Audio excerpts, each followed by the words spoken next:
From WFTV, this is Channel 9 Eyewitness News at 6. Coverage you can count on. Right now, we're just 6 hours away from Discovery's 4th launch attempt. And after a week of weather and mechanical delays, 7 astronauts are hoping tonight's their night. Channel 9's team coverage is stationed with spectators at US 1 and at Kennedy Space Center, where Channel 9's Eric Rasmussen joins us live. And Eric, is Discovery still on track? It is, Bob. So far, so good. You know, fueling just wrapped up a little more than 30 minutes ago. It was at that time back on Tuesday that we ran into problems and the launch had to be scrubbed, but not today. Now mission managers are just keeping their eye on the sky, hoping some of this cloudy weather clears out before we get close to launch. We did not see a repeat of what happened on Tuesday. It's welcome news for Discovery and everyone who's been waiting all week to see the launch of the space shuttle. 500,000 gallons of liquid hydrogen and oxygen successfully flowed into Discovery's external fuel tank. I can definitely say there were some very happy people here in the Launch Control Center. Problems with the fuel valve scrubbed a previous launch attempt on Tuesday, and NASA needed more than 48 hours to come up with a plan in case the same problem popped up again. But now Discovery's crew of 7 astronauts might have their best chance to begin a 13-day mission to the International Space Station. UCF and Embry-Riddle grad Nicole Stott will stay on the ISS for about 3 months. She says the opportunity only came after years of work at Kennedy Space Center. Every step of the way there, I was just thrilled with the jobs I had. You know, I'm working on a space shuttle. I'm on the runway for landing. You know, these things. I'm in the control center where we're launching the shuttle. I mean, it didn't seem like it could get any cooler than that. Stott is one of 3 astronauts making their first trip into space. Now they hope the weather cooperates to get them off the ground before midnight.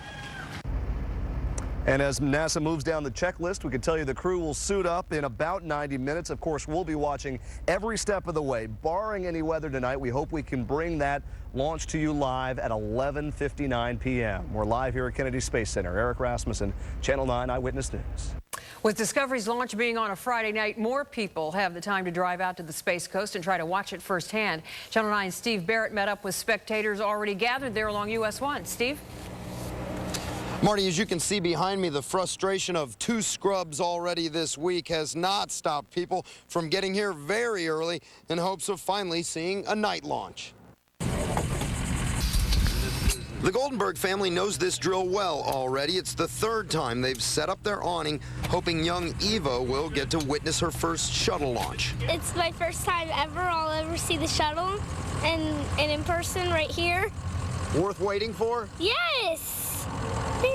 In pickup trucks, tents, and campers, plenty of people are beating the rush and getting to the best front row seats for the minute to midnight launch of Discovery. Orlando firefighter Robert Goldenberg knows just how busy it gets in Titusville. This time, crowds are expected to be huge because it's a Friday night. This place will turn into a zoo here in a couple hours. But as you can see, there is still plenty of room along the riverfront here with a perfect view of the launch pad. You see a car coming in right here. We are seeing a steady stream now, so if you want to get your good spot, you better come get it now. Reporting live in Titusville, Steve Barrett, Channel 9 Eyewitness News. And of course, you can also watch tonight's launch live from home, right here on Eyewitness News. The launch is set for 11:59 p.m., and we will bring it to you live on Channel 9 and on WFTV.com. In 3 weeks, a former Altamont Springs cop may have to surrender his driver's license and pay a fine. Today, Channel 9's George Spencer found out it's the only legal punishment Mark Maupin received for speeding, crashing, and putting a young man in a coma. And George, the crash happened last November, but never once has Mark Maupin looked the victim's family in the eye. He wasn't even in court. Marty, there was no hearing today. There was no formal closure. Really, the only conclusion in this case came to reporters via email early this morning. It was this notice that, in fact, the judge had issued a ruling in this case finding Maupin guilty of his traffic infractions. I broke the news to Erskine Bell's father over the phone. This grainy old headshot of Officer Mark Maupin is all that Erskine Bell's family has ever seen of the man who left their son paralyzed and comatose. Maupin's attorney stood by himself at a hearing Tuesday. His client was in the building, but not in the courtroom, diminishing the one real reason his victim's family showed up. I just come down today basically because I wanted to see Mark Maupin, I wasn't so much concerned with traffic charges. If Tuesday was a disappointment for the family, today's ruling must have been even worse. Without so much as even a follow-up hearing, Maupin was found guilty of a seatbelt infraction and failure to use due care. There are 2 traffic violations that will likely leave Maupin with only a 3-month driver's license suspension and a $1,000 fine. We stopped by Maupin's house today and left a phone message, Channel 9 calling for Mark Maupin, but got nowhere. His attorney insists it was his decision to keep Maupin out of court and says his client has been deeply affected by this case. But regular drivers who saw Bell's injuries said not facing his victims eye to eye just isn't right. It's cowardly, very cowardly. The fact that we've never seen him, what do you think? Outstanding, you know what I'm saying? Stunning. All that may change at Maupin's sentencing when he may be required to show up once and for all. In Orange County, George Spencer, Channel 9 Eyewitness News. The Bell family told Channel 9 earlier this week it only has enough money for just 2 more years of care for Erskine Jr. Much of the $2.1 million settlement paid by the city of Altamont Springs was spent on lawyers and immediate medical bills. In comparison, Maupin resigned before being fired, so he'll collect $5,300 every month in state retirement benefits, plus $17,000 in unused vacation time from Altamont PD. Tonight, police are looking for a man who opened fire on a meter reader. Police just released this sketch of the gunman. Officers say he shot at 33-year-old Michael Bryant on West 14th Street in Lakeland in the middle of broad daylight today. Bryant was getting in his vehicle when the gunman demanded money. As Bryant tried to drive off, the man fired his gun. The victim wasn't hit. New at 6, we have the surveillance video that shows 2 thieves just weren't prepared during an attempted ATM theft in Deltona. One of the thieves broke into this kangaroo store on Doyle Road on Thursday. He tied one end of the rope to the ATM while his partner tied the other end to a truck. The first pull of the truck knocked the machine on its side, but the second try broke the rope, and the thieves escaped with nothing. Kissimmee police say a man exposed himself to 2 young girls who were simply walking down a street. Officers say this man stopped his vehicle next to the girls on Dyer Boulevard and Donegan Avenue yesterday. While stopped, the man also made sexually explicit comments. The man eventually drove off. He was driving a newer model white minivan. We checked, and the Expressway Authority gets 4 free season football tickets for spending $56,000 of toll money on advertising with UCF Athletics. The money buys radio ads during football and basketball games, as well as an e-pass banner in the baseball stadium. 2 toll roads flank the UCF sports venues. The agency's spending less with UCF than it did last year. The season tickets, we understand, will be donated to charity. New since 5, Channel 9's Vanessa Welch was working to find out more about the man whom the governor has appointed to take Florida Senator Mel Martinez's seat. Vanessa? Bob, our new Senator George Lemieux has never once held elected office, but he did help Crist win the governor's race. And today, Crist returned the favor. Governor Crist's relationship with George Lemieux would compare to President Bush's relationship with Karl Rove. The governor picked his closest political advisor to hold the Senate seat that Crist himself hopes to win next year. He's his own man, and he's a great man. State Democratic leaders say Lemieux's only qualification for the U.S. Senate is being the governor's crony. The dictionary definition of cronyism is appointing a political hanger-on to an office without regard to qualifications. And that's exactly what Charlie Crist did today. Republican leaders defend Lemieux's credentials, citing his experience as Crist's chief of staff. The governor says he chose someone he knows he can trust. And I am extremely happy for my state, because I know that George Lemieux will serve as a United States Senator in a way that will make all of us proud and grateful. Lemieux is a lawyer, paid Republican consultant, and respected rainmaker in Tallahassee. Now he may cast critical or even deciding votes on health care reform in Washington. Tremendous honor and responsibility to do well for the people. Lemieux has supported expanded benefits for gay couples and the expansion of gambling at Seminole casinos. Those positions could trigger some backlash with the conservative base of his party.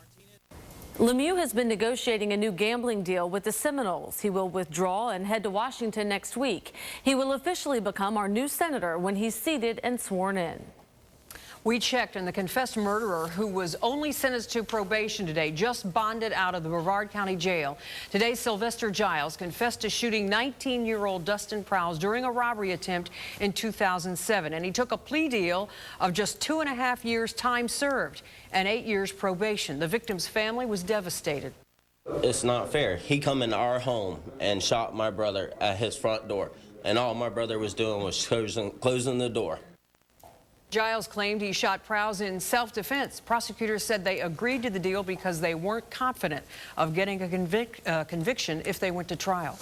Tonight, dozens of burglaries have been solved in Palm Bay. Police say 23-year-old Patricia Fordyce, 19-year-old Ryan Goatley, and 22-year-old Billy Rumbaugh are just 3 of several suspects arrested. They're accused of robbing homes and cars around Palm Bay last month. We're told more arrests are pending. The lightning strike that shut down the fountain on Orlando's Lake Eola is generating a lot of buzz. Since our report at 6 o'clock yesterday, a number of people and companies called the city offering repair services or volunteering to host fundraisers. Disney, who built the lake band shell, has made no commitment so far. The city doesn't think it can afford the repairs, but we'll know next week how much it'll cost. Tonight, new surveillance video from Volusia County Sheriff's Office shows just how wild a pursuit became to catch some stolen cars. You can see 15-year-old Jeremiah Pinkard skid out of control across several lanes of I-4 and crash. Deputies say Pinkard and 2 others stole the cars from a Daytona auto auction early this morning. We're told the other 2 suspects are still on the run. Tropical storm Danny delivered another day of heavy surf to Central Florida beaches. The waves were head high, but they never grew to the size that Hurricane Bill stirred up. Rip currents, however, are still unusually strong. Lifeguards are warning weekend beach crowds that the currents will still be there for several more days, even as wave heights shrink. Tom Terry's keeping an eye on Danny and the radar around Kennedy Space Center. Still have about a 40% chance the weather could get in the way tonight. I'll check that out. Plus, how long Danny will impact our coast. I get out of the car and start hitting. And next, we'll show you the family effort to catch the accused teenage robber who threatened a mom and her baby. This accused robber's fate is on his face. Detectives say he got the cuts and the black eye trying to rob an Orange County mother. Eyewitnesses said David Pabon fired gunshots into the air to scare rescuers away during a robbery attempt near Colonial Drive and Hiawassee Road. Channel 9's Mary Wynn talked to the victim to find out how her family and neighbors caught her attacker. 18-year-old David Pabon was booked into the Orange County Jail on Wednesday with a swollen cheek and a big black eye. 20-year-old Henry Vermilla tracked him down and slugged him because the 18-year-old robbed his mother while she was holding her 2-year-old daughter. She started shooting and my little sister was outside.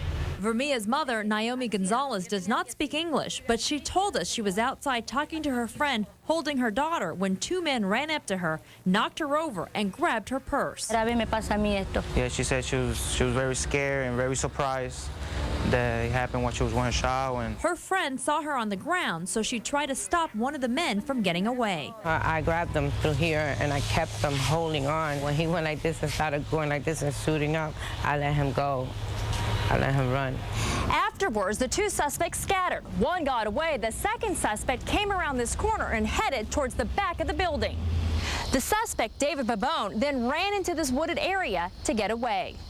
When he walked out of the woods, the victim's son was waiting for him on the other side. When I see him, I get out of the car and start hitting because he robbed my mom. Ventimilla said he was angry. He held down Pabon until deputies arrived. Deputies searched the area for the other robber but couldn't find him. Reporting in Orange County, Mary Wynn, Channel 9 Eyewitness News. The Orange County Sheriff's Office has not identified that second suspect yet, and officials would only say they're following up on leads. The victim's son doesn't face any charges yet. A former teacher pleaded guilty in federal court to making and sharing child porn. We told you last month about the arrest of former Cocoa Beach High School teacher Bern Schmidlkofer. A tip from the National Center for Missing and Exploited Children led federal agents to the child porn in Schmidlkofer's home. He now faces up to 50 years in prison.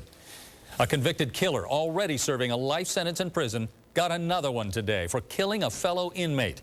Tommy Holmes pleaded guilty to stabbing Dexter Bridges at Daytona's Tomoka Correctional Institution in April.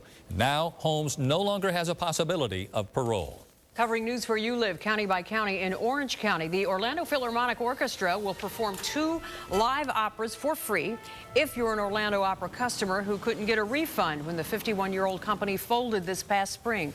Carmen and Porgy and Bess will cost a little over $500,000 to perform and will be paid for with ticket sales and donations. In Lake County, Tavares will begin construction on a brand new marina and seaplane basin on Lake Dora on Monday. We broke the news of this project in November 2007 and we've followed it ever since. The $4 million effort should be complete by 2010. In Marion County, eyewitnesses helped detectives arrest a bank robber and his getaway driver brother following a holdup at a Heritage Bank branch in Ocala. We first showed you these surveillance pictures at 10 and 11 last night. Police caught 19-year-old Desmond Davis first. Then late this afternoon, they caught his brother, James Coleman, who actually robbed the bank.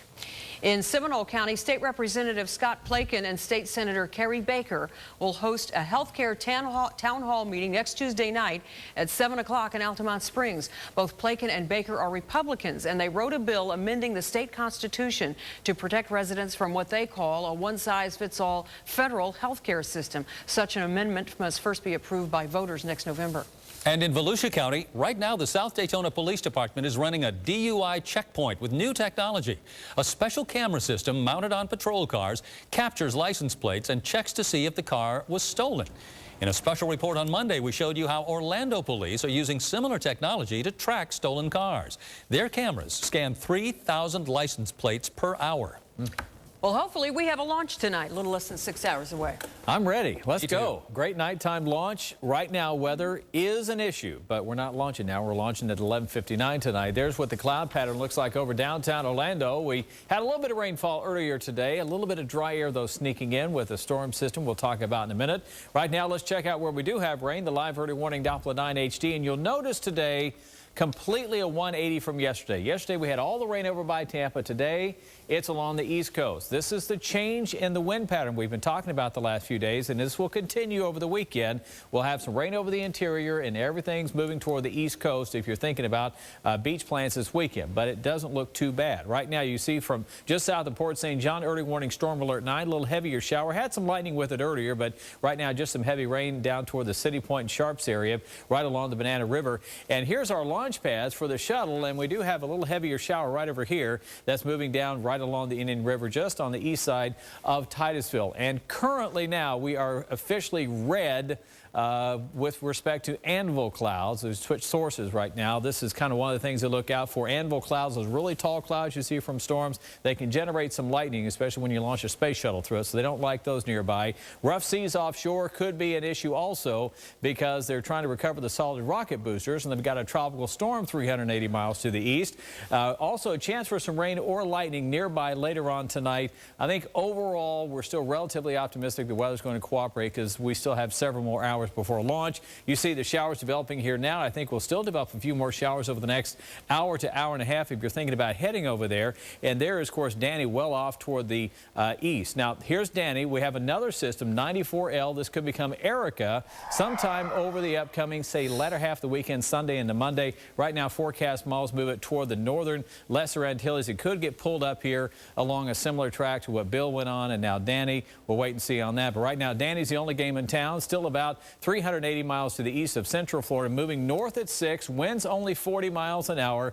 And again, over the weekend, he's going to kind of skirt the east coast of the U.S. and become extra tropical on Sunday, so he will no longer be classified as a tropical system for a whole lot longer. But still along the coast, a high threat for rip currents, still high seas tonight.